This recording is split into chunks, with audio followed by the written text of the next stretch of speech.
So I'm hoping that we were supposed to go over chapter 13, correct? Yeah. That's what I had. I like made myself a little sticky note and left it by my computer. That would be sad if you studied the whole chapter. We're not. Yeah, right. That's happened before. Well, the first thing, part 2, you know, where it goes through the methodology, he says right at the beginning, you know, Abdul, you went over this.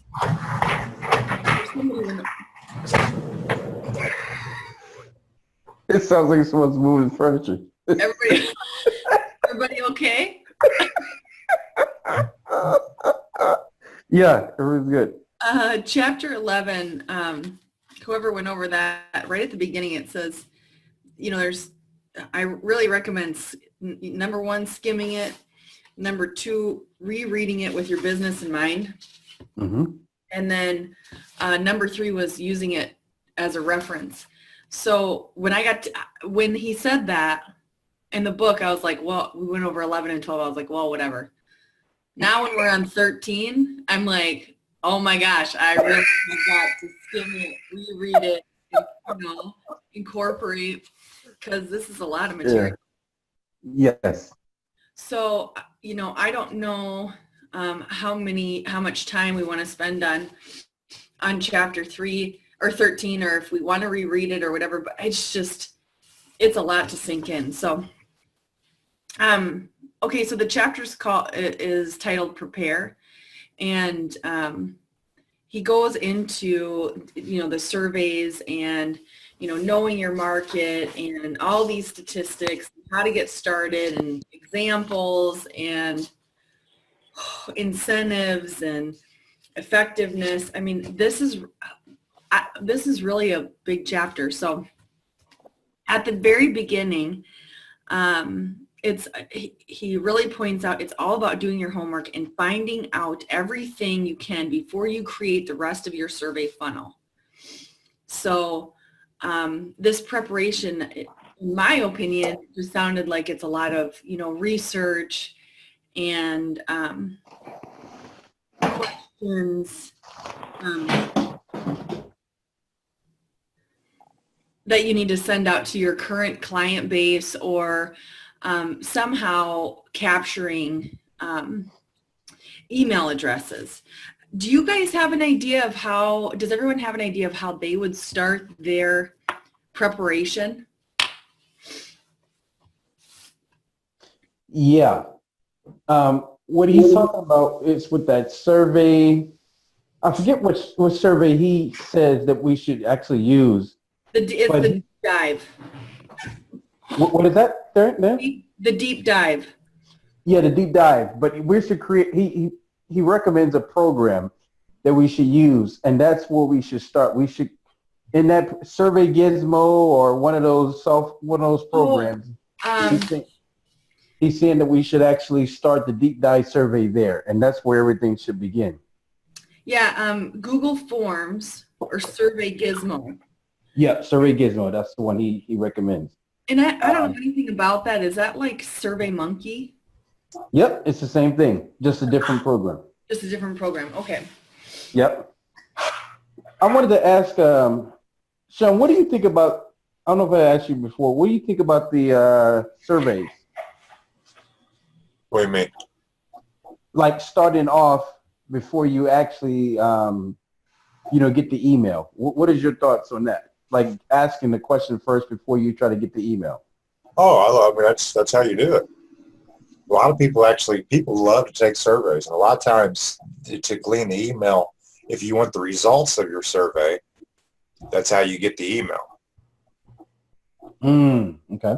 You filled out the questions. How do you compare?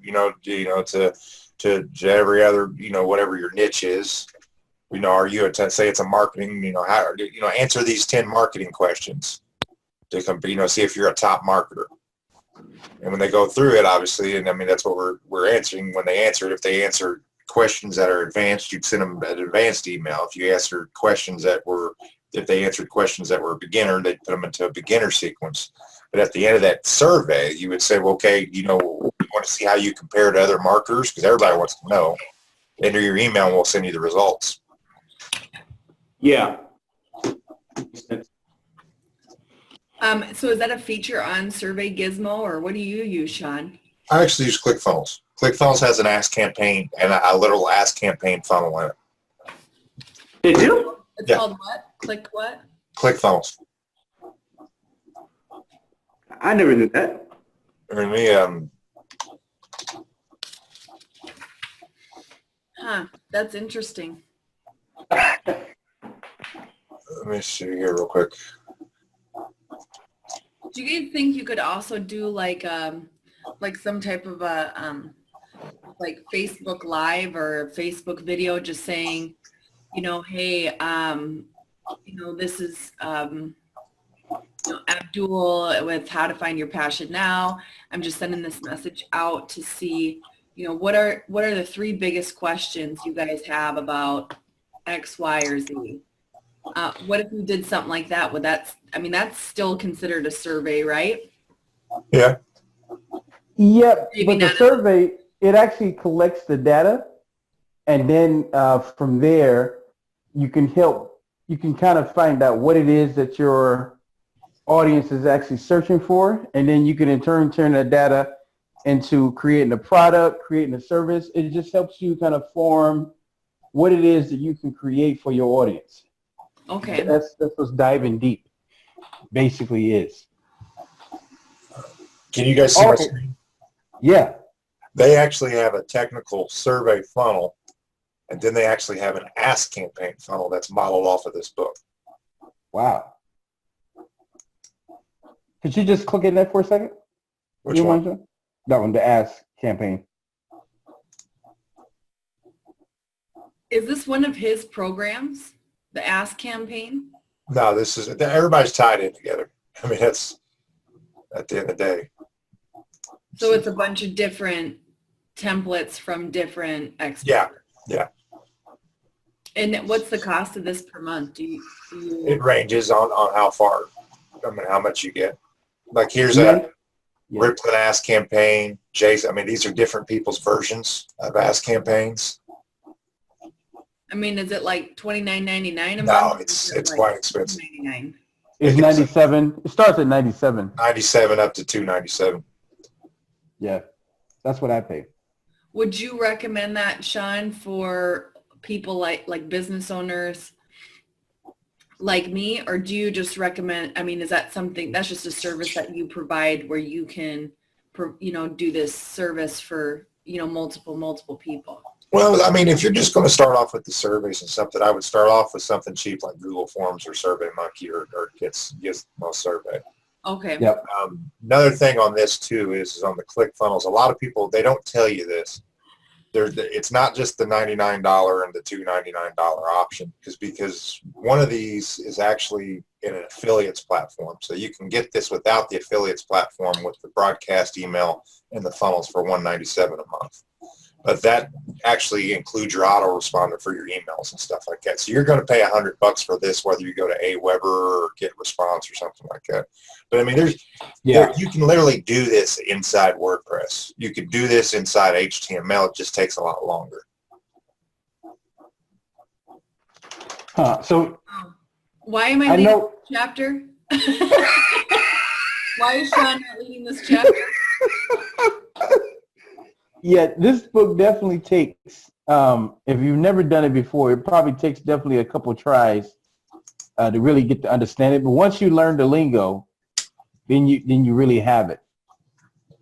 I wanted to say, Sean, in that ClickFunnels where he had, because I know Russell pretty much sets up everything, and then all you have to do is just basically plug in, you know, put your words and stuff in.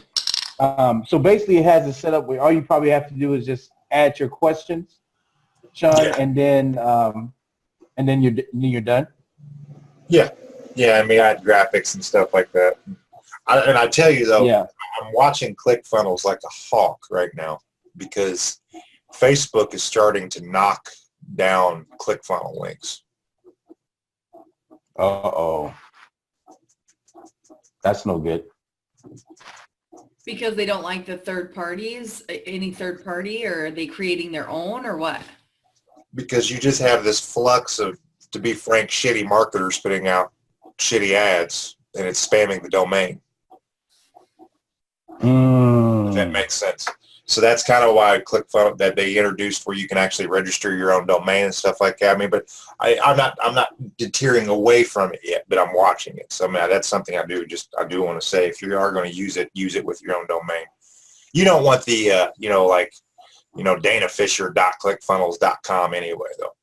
No, that looks bad. And that's what a lot of it is. People they go out and they start a trial and they use just the base of it and stuff like that. So they're not setting it up properly. Dana, also too, with this chapter, I know that he said one of the reasons why, he gives an example of a company that they helped, and the company, if I'm not mistaken, had images of people who were like in their 50s, and after when they did the deep dive survey, they actually found out that their audience actually was 65. I think he said 65 and up. Yeah, it was like, they thought it was 55 and it was like 64 or something like that. Yeah, and that's huge, because then all of a sudden now they started changing the whole move of the company. So like now they had pictures of people who were 65, and then they included the music that people who were 65 and up were actually listening to. So now they're really, really targeting that audience. Yeah. Oh, can we look up those, like, if I were to go to my business Facebook page or even my Facebook page, can I look up the demographics of who my friends are? Yeah. Facebook had a tool. What is that? What is that? The Facebook Analytics, Sean? Insights. It's the page Insights. Yeah. It'll tell you who your audience actually is. And then do you guys know about the audience insights for Facebook? The what is it? The audience insights? No. Where you can get all the raw data. Here, let's look at that real quick. Yeah. Because this will help. I mean, this will help you guys really on anything. Sean, what is it called? Audience insights. Here, let me share my screen. This is another reason why we got to focus on this.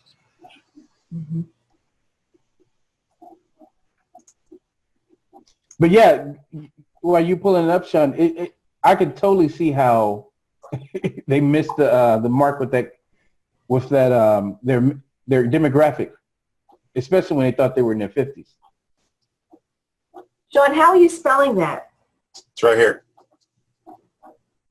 Insights, INSIGTS, GHTS, audience insights. Okay, so you went to, okay. So I want to go, you can go to people connected on your page and just tell specifically about that, or you can just go to everyone on Facebook. This is for business pages only, isn't it? Yeah. Yeah. Wow. Okay, so this is under what's before audience insights. You go to your business page, and then you go to. Well, this will be in the business.facebook.com. This is the back end of Facebook. It'll be under plan. The audience insights. So let's look at this. Here. Sioux. I guess I don't know how to spell Sioux Falls. SIOUX.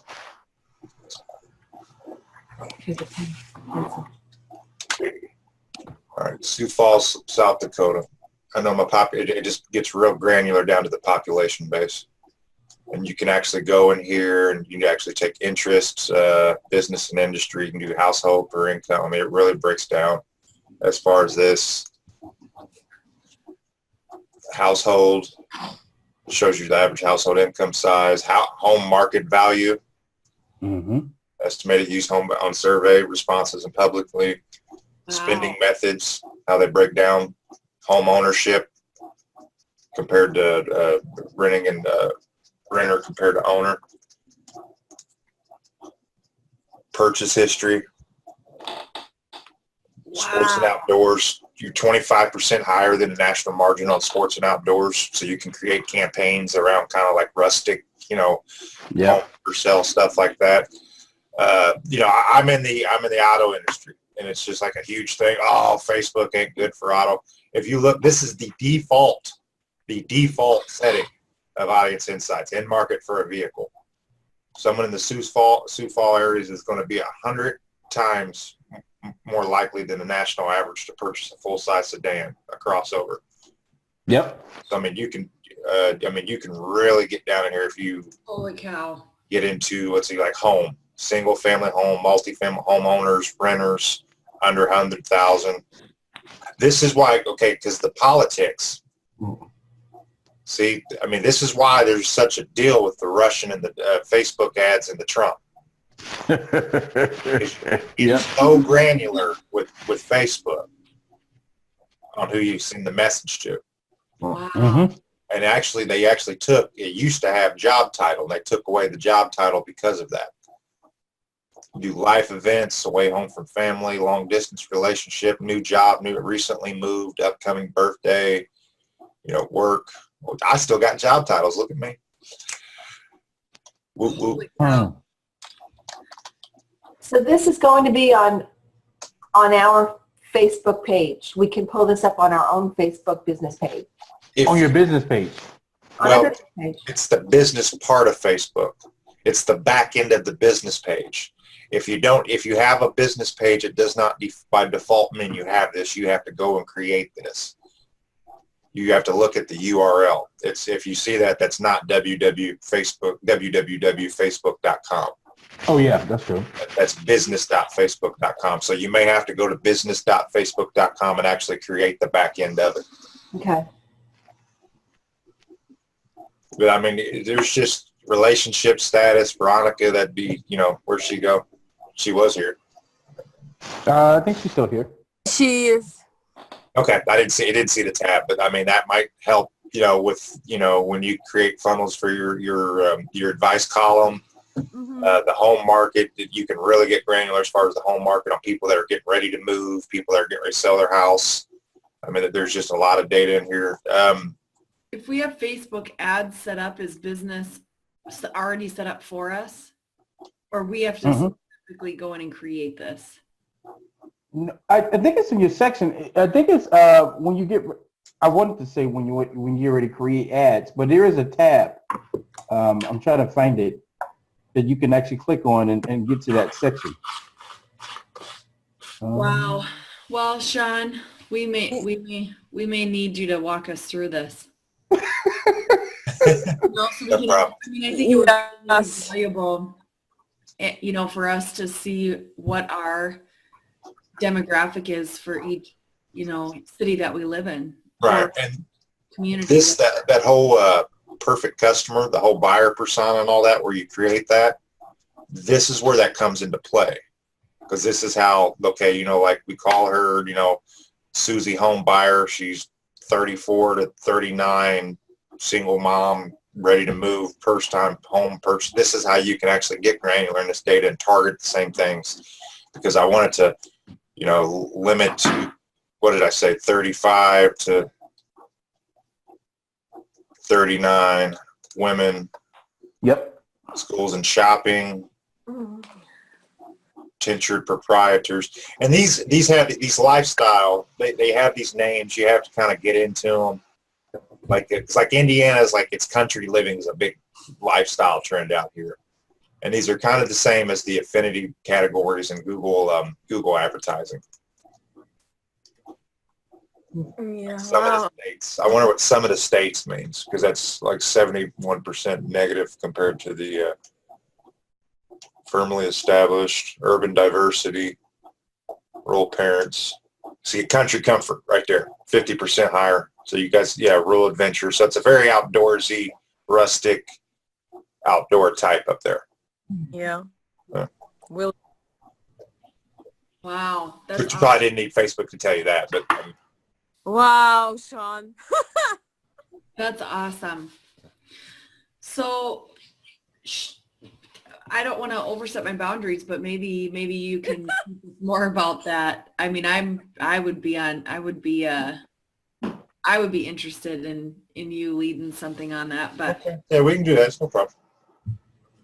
okay. So going back to the book, can everybody identify a survey that they would send out, or the questions? I know we talked about this a little bit yesterday too, but does everybody have a demographic or survey in mind?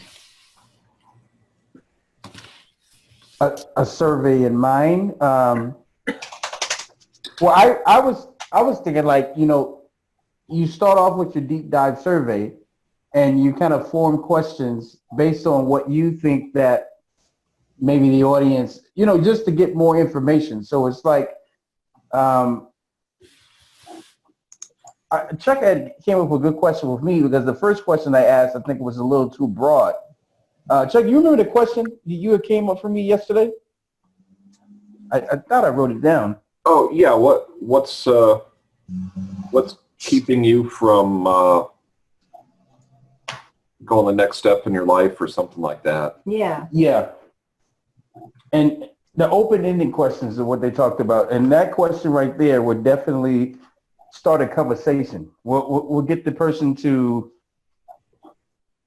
basically kind of, tell you what exactly it is that they're looking for. And that data that you get from that client can help you build what you have. I can see how somebody would want to answer that. Like they would want to, like, oh, okay, let's self-analyze right now. Let's reflect a little bit. And like I can see how somebody would be like, oh, I'm going to take this survey. Yeah. Because there's things that you've probably done. Maybe it was an interview. Maybe it was a YouTube video you've done. Maybe it was a post that you did that kind of triggered something. So they're kind of halfway interested anyway. Yeah, I mean, if I saw an article that was the headline, I'd be likely to read it. Yeah. Well, it gets down to the core, which is what's the subject of the survey? Mm-hmm. Them. Yep. People John, love to talk. What's your most successful deep dive survey? I really never had a true successful one on me. We had a pretty good 10-question survey for the pet stills. I'll be very honest, on the automotive side, I've never really been successful with this. People hate car dealers, man. Okay, they don't want to. It don't matter if you're talking about them or whatnot. It's never really worked. But on some other products that we've had, anywhere from questions that range from 7 to 10. And then we had the pet one, we had almost a 42% opt-in rate. That means roughly 4 out of 10 people that came across it filled it out. So that's amazing. I mean, mailers Incredible. are 100% response. We're in the same boat with the houses as it was with the cars. It's just a lot of this stuff that we do, we have to really kind of tweak and adjust more so to our type of market. I think it still could be applied. Why is there 2 Abduls? Oh, I'm coming on with my computer. Okay, I was going to say he's twinning, but I mean, I think it definitely could still be applied. But just to be very honest, I need a little bit more work in that area. I'm gonna try some stuff out. Yeah. What about you, Pat and Chuck? What do you have in mind for a survey or a funnel? Can you identify a question or the start? Well, actually, I'm thinking of this for 2 things. I'm trying to get my head around how to apply this to real estate, and for some reason I'm having a hard time translating that. But I've also got a sales training course that I'm working on for photographers, and it'll be perfect for that. Yeah. Yep, you can identify that easily. Yeah, so I can see it translating to that easily because it fits perfectly. But to real estate, I don't know. What are you thinking, Dana? Because I'm having a hard time applying this in my mind. Yeah, I'm having a tough time putting the pieces together. Like I feel like every segment or every chapter that I read, I'm going, this makes sense. I understand the questions and I understand why we need to ask and learning your market. I mean, I'm understand, but then when I put it together, I'm like, it becomes muddy. Mm-hmm. Well, So if somebody arrived at your site, they're probably doing, I would say, probably three things. They're either buying their home, we're thinking of buying a home, they're either thinking about selling their home, and what's the other main thing they're probably doing? I honestly, I think that a lot of people are dreaming. You know, a lot of people that are looking at houses. I mean, I feel like everyone that I know almost is on Zillow, like searching or browsing all the time, even if they just moved. Like I've had clients that have just recently sold their home, bought a new one, and then opted in to receive information on new listings. Okay, so let's start right there because this would help the deep dive. Now you said you think that most people are dreaming. Why are you saying that? Because I think people are already planning they're already planning their dream home, or when we build our house and they're out getting ideas.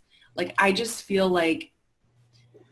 like so many people tell me all the time too, like, I would love to be in real estate. That's all I do is look at houses online. I love real estate. I love everything about it. And I'm going, you don't know the first freaking thing about it. You think that we just show houses all day. You know what I mean? But I'm like, yeah. That is so true. Okay, so you're saying that some people actually have thought about being real estate agents. Yeah. Oh yeah. Yep. I think I get messages every week that people are like, hey, can I talk to you? I've been thinking about getting my license. Do you talk to them or you don't? No. Okay. I mean, Maybe I just go, no. create a course based on the information. Also, I think of, if you ever thought about being a real estate agent, here's my real estate agent for dummies course or something like that. But Yeah. what I'm saying is Things I wish I knew before I got my license. yeah, that's actually a thing. That's Because, a great idea. you know, that's what he's saying is like, we think we know what these people want, but that's another category. You actually have people who want to be real estate agents. That should be a course. Or not even just how to be a real estate agent, but how to be a top real estate agent. So you could actually go there and it could be a video of Dana. I close blah, blah, blah, blah, one of the highest rates in Sioux Falls. And I can tell you what I do on a daily basis in my course, how I'll be a top real estate agent wherever you are, blah, blah, blah. Right. And it could Can be I a ask you a digital course. question now, Abdul? What Yeah. if she, really disclose some important things that she doesn't want other people to know? Well, You know, yeah. that just might be like, you know, I mean, just like to put it as a reference, that just might be like a qualifying question people ask when they're dating. You know what I mean? Like, Oh, okay. do you still live with your mother? And they say yes. Put them into the do not go bucket. You know what I'm saying? So that could be like your opening survey is it'd have 4 questions. You know, I'm looking to sell my house. I'm looking to buy a house immediately. I'm just looking for my dream home and might buy a house in the next few years, or I'm thinking about becoming a real estate agent. If they click to sell the house, you know, that's going to go into the whatever it is that realtors do to, you know, to get the listing. If they're looking to buy a house immediately, then they go into this bucket of what you would do to sell them a house immediately. If they go into the next couple, you know, dream house next couple years, then they'll go into an extended campaign. That means they're top of the funnel. And then if they go into the real estate agent, then you just tuck them off somewhere. And then you can turn around and probably sell those leads to someone that has a course. So, yeah. Well, yeah. So can I'm sorry. Keep going, David. So can you add a funnel to a Facebook ad, or is the funnel itself a Facebook ad? No, the Facebook ad is the bait. Yep. Okay. The funnel is the pole and line. Your customer's the fish, and you're trying to get the fish into the boat. Mm-hmm. But the boat's a funnel. No, the boat the boat is On top of the boat. the boat is your end goal. Okay. There's to sell them a house. So the spout of the funnel points into the boat. Yeah. Okay. So the You're funnel's cool. just the funnel's just the method to get what you're after, which is the fish into the boat. I think that's where I'm having this Fish connection. funnel. Fish funnel. Is turning the bait into the funnel. Well, I have the bait. I don't have the funnel. correct me if I'm more wrong with this, Sean, but like a Facebook ad basically is its job is to kind of create awareness to maybe cold traffic. Let people know like who is this Dana person? Who is this marketing agency called P&G? And you want to know more. So it's just like, hey, hi, my name is Dana Fisher. We're from Fisher Sisters, one of the top, blah, blah, blah, blah, in real estate. And then you click on that.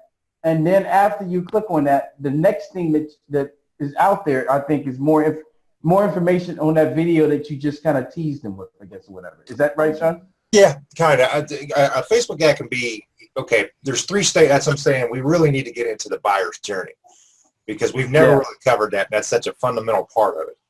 All right, there's just, because there's 3 cycles to everything. There's 3 cycles to the buyer's journey. There's top of funnel, middle funnel, bottom of funnel. Top of funnel is cold traffic, middle funnel is warm traffic, bottom of funnel is hot traffic, people ready to buy. And there's specific content that goes in each parts. Like here, as a matter of fact, I got this taped, content life cycle. Top of the funnel examples would be blog posts, social media updates, infographics, photographs, digital magazine books, audio podcast, the actual just the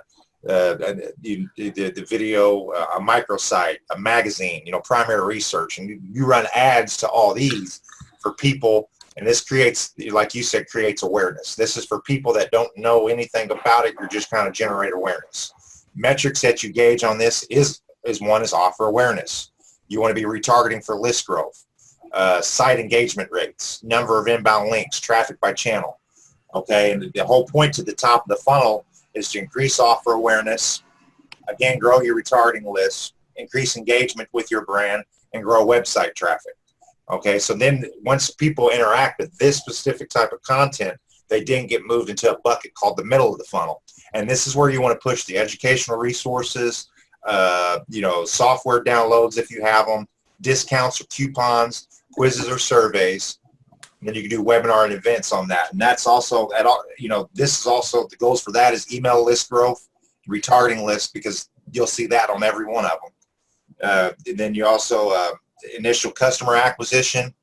Then you get down to the bottom of the funnel, which is where you get the demo style, the demo free trial, customer testimonials, comparison spec sheet, webinar event, mini class, stuff like that. Because this is all stuff geared to people that have expressed user intent that they're ready right now to purchase. Because we have an awareness stage, we have a decision, and when you have to make a decision-making stage. And that's my problem in my industry. 99% of the content, the content we put out as automotive dealers is bottom of the funnel content. Buy, lease a 2007 Nissan Altima. $99. It's just pray and pray. There's no engagement with them whatsoever. If they were like a Honda Civic buyer, why would you want to go? If you had a Honda Civic for 10 years, why would you consider a Nissan Altima? Spec comparison, stuff like that. There's no finessing. And I mean, you got to look at this literally like relationships. Mm-hmm. Well, shit, that's my weak suit there. Just kidding. Love them and leave them. Yeah. Well, I know it sounds crazy, but the majority of advertising out there is the equivalent of walking into a bar and asking every woman that I meet to marry me. Uh-huh. Okay. I get enough drinks. I do that sometimes. Right. I mean, but there's what I'm saying is there's no rapport built. What happens is you generally, you meet, you get a phone number, you go out for coffee, you go on a couple of dates. I mean, there has to be some type of relationship that gets ensued. And that's the entire point to the funnel. A funnel could be 3 steps. A funnel can be 13 steps, but it's moving them from that point of first contact to the point of conversion. Exactly. So that's the cold, the warm, and the hot. Yeah. So the cold gets the awareness, and then the warm say, hey, I know CJ a little bit more, so let me get some more information. And he gets with the weekly podcast, and you know, I really like this CJ guy or whatever. And then the warm is on the fence, like thinking back and forth, like, should I get it? Should I get it? Should I get it? Should I buy it? Should I buy it? And then when they buy it, now they're a hot client because they actually taking out their credit card. Well, I'm thinking the hot client is deciding, okay, now they've made the decision, this is what they want to do, but they're now probably deciding if they want to do it with you. Like, do I want her to be my realtor or do I want him to be my realtor? You know what I mean? Yeah. Mm-hmm. Yeah. I have a question about that. So just recently, I think the reason it happened was I was looking up Abdul's property online because I wanted to see what it looked like. And anyway, I was looking it up because I liked his house. But anyway, so one thing that happened when I looked it up, I don't remember how it happened, but it showed me Hegg Realtors, H-E-G-G. Yep. I'm sure you guys are familiar with them. Yeah. Okay. And then it said they are, when like you Google top 10 or top 5 realtors in Sioux Falls, they come up number 1. You're paying for that. Well, that's my question. So then it'll come up and it'll show like the top realtors in the area. So I'm not sure if a funnel or some kind of a thing would work. Like he just said, they're paying for that. But then it showed also like the amount closed this year. And it was like, I don't know, 162 closings or something. 162 sales so far. Yeah. Or something, I forgot what it was exactly. But I don't know, it was very interesting to me to see that. And then it showed like somebody else had 8 closings. Yeah. You know? Yeah, so it showed like different people. And somebody had 8 and they had 162. What site were you on? It was just like something, I don't remember. It was on Sounds like Google, like you're just Googling it. Zillow at all. It wasn't Zillow. Yeah. No. And it was just kind of interesting to see that. I'd It have is- to find it again. It is really interesting. I mean, that is really interesting because sometimes, like on some sites, when we go to track, you know, our results or whatever, like some sites will show like we had 0 sales. But you guys weren't there at all. Like the Fisher sisters didn't come up at all in this thing? Yeah, but that's probably true because we don't I mean, we don't pay for any of that. Okay. Yeah, you guys weren't there at all. And there was some other, it was all men actually advertising. It wasn't any women. Huh. And it was just interesting to see that Hegg was like 162 and then this other guy was 8. And, you know, me as a consumer, I might think to myself, I might think 2 ways. I might say, well, this guy has more time. Or I might say, well, the 162 is better equipped to handle me. I don't know. Well, Yeah. you know, we talk about the top of the funnel. Like Pat Francis, I know that you stopped doing Facebook Lives. But really, to be honest, that's the top of the funnel activity. Yeah. Mhm. Yeah. Who stopped doing Facebook Lives? Pat used to do Facebook Live. She kind of slowed down on those. But that's getting people aware. Like if somebody shared that Facebook Live or whatever, and they happen to live in Florida, and they're like, you know what, I like this lady's Pat personality. And you could be just buying some groceries or at a freaking farmer's market. They could actually, if you had a link or something like that, and maybe the link started off at your website or something like that, and then once they went to the website, then you were like, hey, this is Pat. I'm your favorite realtor in St. Petersburg. You know, go to my website if you're thinking about buying, if you're thinking about selling, whatever. Let me be your realtor. So that's the bait right there. So, on like a separate note of that, I don't know why I'm digressing, but when I went to that Facebook convention out in Denver, or not, it wasn't a Facebook convention, but it was like a Facebook real estate lead ads, whatever seminar. They had a panel of like 5 different realtors that were using this, this system, and they were just up there for everybody to ask questions and stuff like that. And the one common thing that all 5 of them said, they do video every day. They said, wherever I go, people think I'm famous. Yep. Like I can attest to that. everyone will say to them, hey, I saw you on TV. And, or hey, I saw you somewhere, or and all 5 of them said, I've literally never been on TV. Like literally never once have I been on TV, but people will come right up to them and say like, hey, I just saw you on TV. Like people don't remember where they saw you from, but they were like, there are 5 of these realtors that they're like, people literally think we're famous. Mm-hmm. I can attest to that because I kind of found out just recently why I was getting looks at the gym. It was for that reason. Because somebody actually came up and said, did I know you from somewhere? And I'm like, I don't know. Do you know me from somewhere? And then they said, oh, you're the person that's on Facebook or whatever, blah, blah, blah. And I was just like, could this have been a reason why a lot of people were sitting there and staring and pointing or whatever kind of thing because they thought they knew me somewhere? Right. Yes, actually, because sometimes when you have either a YouTube channel or Facebook, somehow you pop out in suggested videos for those people who are in your area. Because I experienced the same thing.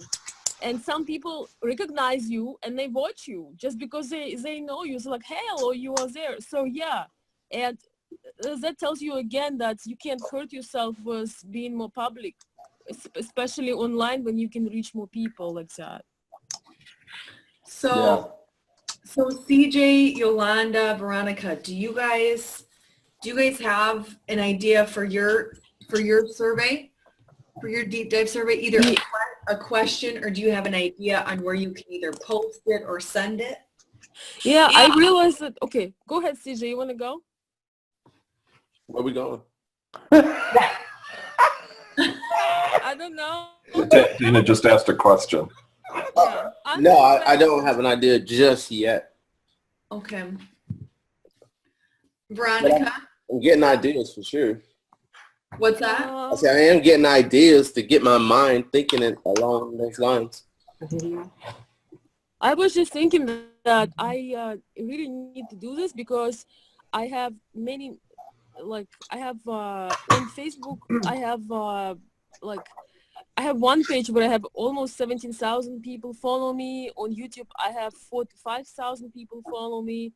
And on another Facebook page, another 600 people. So I definitely need to sort them out. And I need to figure out, like with my YouTube channel, do I have more people that are actually in a relationship and they're struggling? Or they are looking to consider something because things here, for example, doesn't work, or they are more into travel because I do a lot of travel tips and stuff. So it would be nice for me to categorize people. So I definitely I can see myself doing 3 different kinds of survey with first question asking, one of those 3 categories. I think it would give me a better idea for my content, and because I'm kind of at a crossroads right now. I need to decide where I'm going. So yeah, I can definitely see brainstorming on this. What do you mean you need to decide where you're going? Because I have not decided, do I want to do tours? Do I want to just consult people? Because my favorite thing is consult people who are already in a relationship because it's more interesting for me. Because, I've been through that and I know exactly what they're going through. But isn't that part of it, Veronica? Isn't part of going to the tour also on the journey of helping relationships? Yeah, but you see, when you go on a tour, you usually go for a new one. And there is, it has its challenges because a lot of people totally out of touch with reality. And it's kind of, how to say this, it's a different kind of client, it's just a different kind of client. because a lot of these guys, they have unrealistic expectations. Like, for example, guys, I want to tell you examples. So this one guy that was making a trouble at my meeting, he was totally out of touch with reality. He was trying to like offer all kinds of things to me through my son. And I was getting like, first I you know, we were having a conversation and everybody at the room had this weird faces. And then he kept going and kept going. And my son really put him back to place. It was funny. He's 7 or 8. But, you know, this tells you that before you pitch something, you need to research your client. So, Well, you know. Well, Veronica, and don't take this the wrong way, but the men that came to see you, are they looking for brides or girlfriends, or are they looking to maybe? Some of them are actually in a relationship. They just came to, you know, they just came to see because they want to meet me in the real life. But half of them, of course, were single. But that one guy, that's why I'm thinking it's so important to do the surveys, because I'm no match for that kind of person. He is kind of like, he's kind of, you know, trade style of relationship, you know, like when you know, the rich man looking for a woman, and I'm a wrong woman for that. I think he was looking for you. Like a stalker.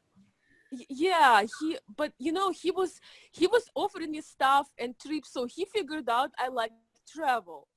So he was like, we're gonna go on a boat for 2 years and blah blah blah. Yeah, you can do your own travel. Thank you. Bye bye. Yeah, exactly. But guys, you know, like, what I'm trying to say is, if he ever listened to my videos, I always talk about real relationship. I do not believe in the whole, you know, gold digging thing.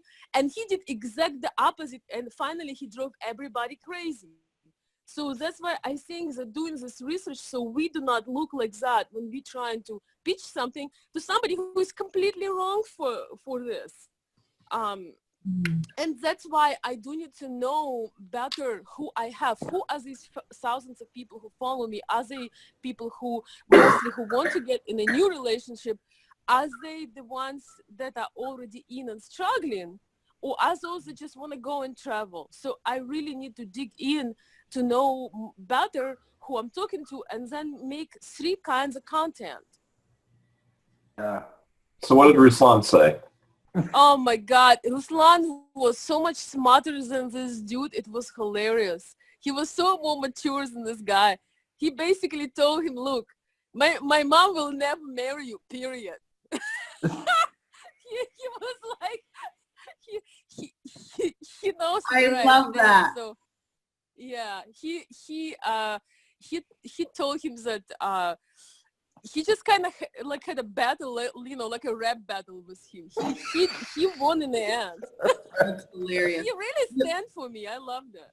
Yolanda, what do you have? Do you have anything kind of you know, do you have any thoughts on what type of survey that you can perform, or any ideas and direction that you would go with this? For the coffee business, yes. I'm learning, and I'm figuring out now that, based on this book, that if I just simply ask, I can find the right customers for the different things that I want to do with coffee. I don't want to just do events with coffee. And so creating a survey will help me put people in the right category, and not try to sell somebody just looking for recipes on how to do the same thing at home, a whole coffee event. Yeah. Yep. Awesome. Okay, so moving on to the second page of chapter 13. I told you it's going to take 2 days. Take 2 weeks. Okay, we did kind of touch on that. I want to save page 2 for tomorrow, Dana. That might be a little too much for one day. Still too much, yeah. Well, yeah, let's not get crazy here. Let's not get crazy. Oh my God. How this talks about, you know, building your avatars, having, you know, 3 to 5 different services that you offer on the same product. Maybe it's the same product you're offering, but just 3 to 5 different ways, or maybe you have 3 to 5 different demographics. You know, Sean, I'm sure you have some more, ideas on different like pillars or avatars that you can start with. And I know there's probably some different theories on that. I've been taught by some people to have, 3 or 4 different pillars and then move on to the next avatar. But I love just the idea of keeping that in mind. And you guys, what a great way using that Facebook Insights and the analytics Yeah. insights to build an avatar. So, okay, so on page 77, it says if you have an existing list, it gives you the steps in what to do. So the step to write the email, that's the first step. Second step is to set up the survey. Step number 3 is do the analysis. That's determining what bucket each response falls into, what the sub-buckets are, and what percentage of your market is made up of various demographic elements that are of interest to you. I stopped listening. Okay. Those are the steps. Those are the steps. This is a lot of information for me, you guys. But he does, if you keep going through the pages, he does break it down a little bit more and gives examples. So page 79, he gives the steps and examples on step number 1, writing the email. And he goes through, again, that Henry Ford theory of instead of asking people, what they want, ask them what they don't want. That's on page 80. This says we covered 2 types of questions people can accurately answer. Number 1 is what they don't want, and number 2 are questions about their past behavior. Oh man. Who put that up? Oh, who's that? Oh my Coffee? God. Sean, why are you doing this to us? Huh? Oh, Now I want it. No. No, that was that like Yolanda's niche? what? I'm sorry. Just go. Yeah. I'm gonna mute myself. No, was it a point why you were sharing that? No, maybe he wasn't. Okay. Okay, so I wanted. on page 80, it says incentives and discounts. He says, do not offer an incentive. Don't have, he doesn't want he says, don't offer an incentive with these surveys because you don't want to just get people who are looking for a free gift, because then you're going to have, it sounds like you're going to have skewed market research. Yeah, definitely don't want to, don't ever, and that's another problem we face in the industry is like a lot of people, they'll go, the dealers, they'll be like, well, I'll do a survey, but let's put a $50 gas card on it. People are just going check, send me my gas card. Yep. Yep. Absolutely. You guys remember those surveys they used to send out in the mail, and they used to send you a survey with like $1 or $5, like crisp $1 bill, and then they would say, if you fill out this survey, we'll send you another $20 bill. Oh my gosh, no. I wish I would get a lot of those. I've gotten them at least a handful of times. It's that rule of reciprocity, whatever, where you get the money beforehand, hoping people fill it out. Oh my gosh. Never heard this, it's only in US. Never heard of such a thing. Really? Yeah. Okay, so then he goes into setting up your survey, and he says make it ugly. Make your survey ugly on purpose. Oh, that's easy. Yeah. And That'd be easy for me then. yeah, no, me too. Anything I'm making online is going to be ugly anyways, so. That just shows you that you just get started where you are. Yeah. Mm-hmm. Well, that too, and there's a whole psychological barrier about that. If it's too fancy, they're going to be like, well, what do you really want? You know what I mean? Because the whole point is to get them talking about themselves, is to drop the barrier and get them talking about themselves. If it's all ritzy and glamoury, and that's another reason why on Facebook, native video outperforms I'm here, professionally shot video 5-1. Yeah. Because it's the majority of video on Facebook is shot on camera phone or smartphones and stuff like that. It's a native, and that's why your ads, if you take an actual video that's shot on a phone, it'll actually outperform it like a professionally shot video. Yeah. Because it's a native ad, and that's just Facebook, because Facebook's a native ad platform. So the more you can make that ad look like a natural part of the feed, the better it's going to perform. Exactly.